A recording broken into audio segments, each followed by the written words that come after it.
బీహార్లో ఎన్నికలు దగ్గర పడుతూ ఉండడంతో ఓటర్లు ఆకట్టుకునే పనిలో పడ్డారు సీఎం నితీష్ కుమార్. మొన్న పెన్షన్లు పెంచుతున్నట్లు ప్రకటించగా ఇప్పుడు మహిళలకు ఉద్యోగాలు 35% రిజర్వేషన్లు ఇస్తున్నట్లు ప్రకటించారు నితీష్.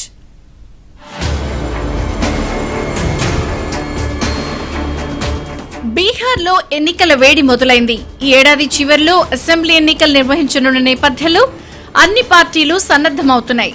ఇక ప్రస్తుతం బీహార్లో అధికారంలో నితీష్ కుమార్ వచ్చే ఎన్నికల్లో మరోసారి అధికారం నిలుపుకోవాలని చూస్తున్నారు. ఇందులో భాగంగా ఓటర్లను ప్రసన్నం చేసుకునేందుకు కొత్త వ్యూహాలకు పదును పెడుతున్నారు. ఈ క్రమంలో ఓటర్లను ఆకర్షించుకోవడం కోసం నితీష్ కుమార్ కీలక ప్రకటన చేస్తున్నారు.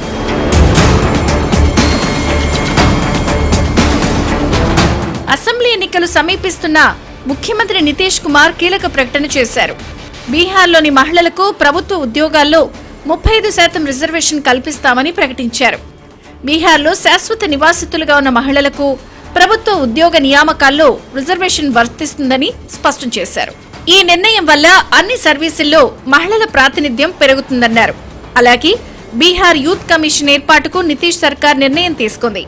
యువతకు సంబంధించిన విధానాలు, అభివృద్ధి పథకాల్లో అడ్వైజరీగా కమిషన్ వ్యవహరిస్తుందని నితీష్ కుమార్ తెలిపారు.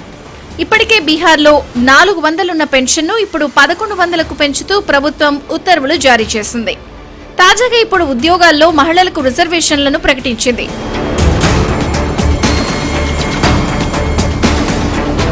బీహార్ సీఎం నితీష్ కుమార్ పై జనసూర్ పార్టీ అధినేత ప్రశాంత్ కిషోర్ విమర్శలు గుప్పించారు. గతంలో ఇచ్చిన హామీలకు ఇప్పటివరకు దిక్కులేదని ఆరోపించారు. 2015 ఎన్నికల సమయంలో నిరుద్యోగ యువతకు నగదు సాయం అందిస్తామని చెప్పి మాట తప్పారన్నారు. ఇప్పుడు మరోసారి మహిళలు యువతను మోసం చేయడానికి ప్రయత్నిస్తున్నారన్నారు. 2015 में ये वादा किया था कि 18 साल से 35 साल के तक जितने युवा हैं, जब तक उनको नौकरी नहीं मिलेगी, रोजगार नहीं मिलेगा, तब तक उनको 1000 रुपए का हर महीने बेरोजगारी भत्ता मिलेगा. कोई भी युवा से पूछ लीजिए, आज तक 1 रुपया नहीं मिला है.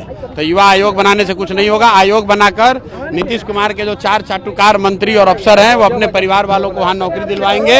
बिहार का युवा जो बेरोजगार था वो बेरोजगार ही रहेगा. బీహార్ అసెంబ్లీ ఎన్నికలు దగ్గర పడుతున్న నేపథ్యంలో అధికార పక్షమైన ఎన్డీఏ, ప్రతిపక్ష మహాగఠబంధన్ సీట్ల పంపిణీకి సిద్ధమవుతున్నాయి. ప్రధాన కూటముల్లోనూ అంతర్గత విభేదాలను అధిగమించడానికి గతేడాది లోక్సభ ఎన్నికల ప్రాతిపదికన సీట్ల పంపకం చేసుకోవాలని నిర్ణయించుకున్నాయి. ఈ ఏడాది అక్టోబర్, నవంబర్ నెలల్లో బీహార్ అసెంబ్లీ ఎన్నికలు జరిగే అవకాశం ఉంది.